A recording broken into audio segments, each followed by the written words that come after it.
photos. I think I got one from photos. There you go. That's the same one that I chose earlier. Okay. You can be a bit more specific with that element. You can type in something like black paper, for instance. So here's some black paper.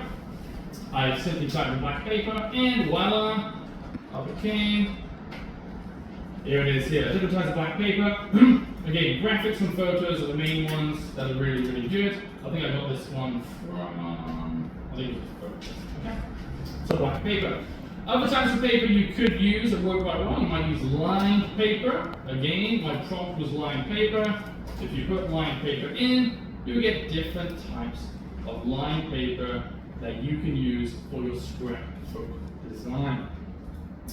Some other prompts you might want to put in, maybe old paper. Okay, if you're doing a scrapbook, scrapbooks normally old, or they look kind of oldish, a little bit worn and torn. So you might want to type something again like old paper. And again, look at your graphics or your photo sections. And if you want even older, you might want to type something like antique, meaning very, very old. You might want to search for antique paper in your graphics or your photos, so you can choose the correct paper that suits your design. Okay?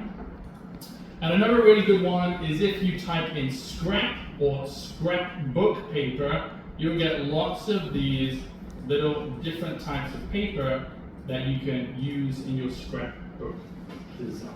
Okay, so we type in scrapbook paper. There you go. And then you go in your photos and in your graphics. There you go. They will come up there, and you can simply click on them, and they will just obviously get added in to your design. Okay. Another thing you can do, if I go back, filters for paper and transparency. So let's just go to this white bit of paper here. If you click on it, you can click on edit. There you go. And you have these filters. So you can change the color of the paper.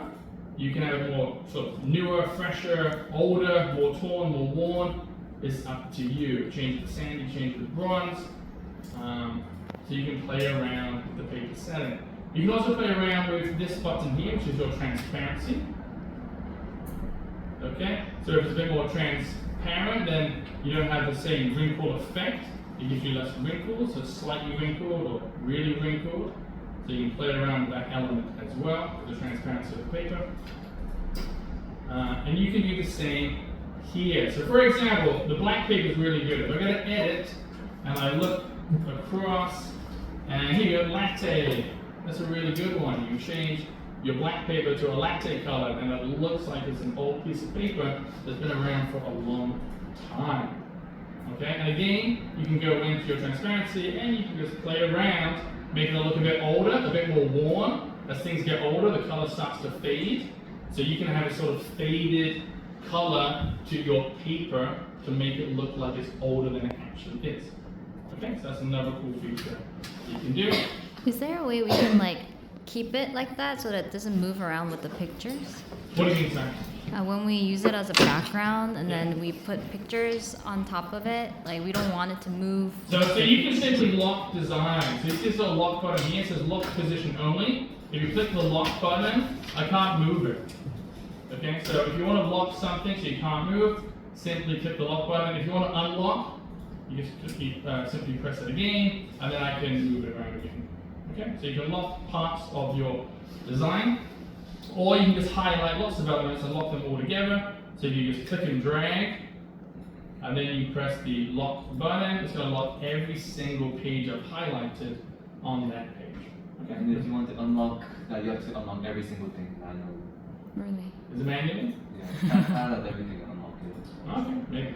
Okay, good point. Okay, so there you go. So choosing your different type of paper. Okay, go back in.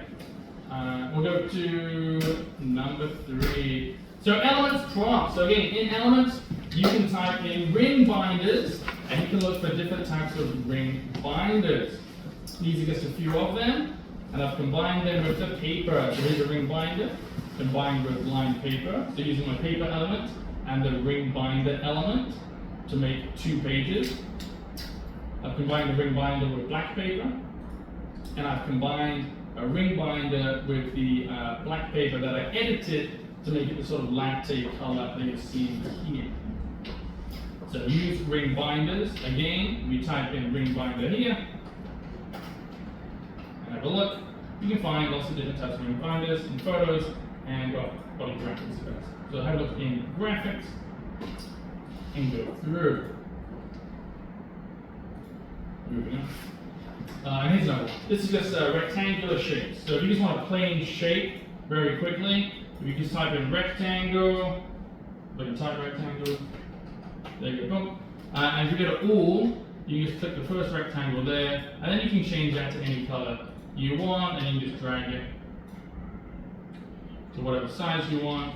Make a copy, put on that side, choose your ring binder, bring it forward, whatever, done. And then you can just change the color with your ring binder.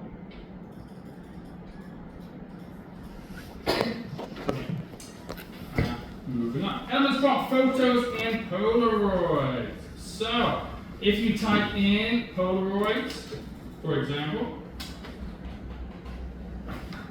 it will come up with different Polaroid pictures that you can use. Okay, you click on them and enter them in here. Some are different. Frames are fantastic because if you use a frame, you can simply just drag a photo in. So, for example, if I just go to, I don't know, school, and you already have a frame, you just click and drag it into the Polaroid picture. Just like that, okay? So you don't have to do anything to use frames. On the other hand, if you use just a picture like this, what you have to do is you have to resize the image, you have to move it around, you have to turn it, you have to try to place it inside, you got to try to size it perfectly, it takes time. You can do it, but it's not as effective as using a frame, okay? So frames are much better. But if you want to use some Polaroids, like these ones with no frames, then type in Polaroids, go to graphics, and there's lots of different types of Polaroids that you can use. Okay? However, as I mentioned, frame prompts are better. So frame prompts, if you type in something like scrapbook, enter, and you go along to your, there should be frames there, if not, scrapbook. Frames. Okay. Yeah, there you go. Scrapbook frames. Okay. And you have these frames here that relate to scrapbooks. So the frames aren't as even as a normal photo. They've got different shapes. They look like the pictures have been cut out with a pair of scissors. So it gives you a sort of scrapbook effect that you kind of want in your scrapbook. So these are some of those elements found here. If I type in scrapbook or frames. And this is what it looks like. So if I drag photos into these, as I showed you earlier, it's nice and easy. For example, let's just go to school, go to temp school. Boom. Photos. And you can just drag photos in, it's nice and easy. You just drag your photos in, and your life is super, super simple. Okay? So you've got lots of photos, you get your frames ready first, and then you just drag your photos in once you have your template ready, and all of a sudden, wow, doesn't that look amazing?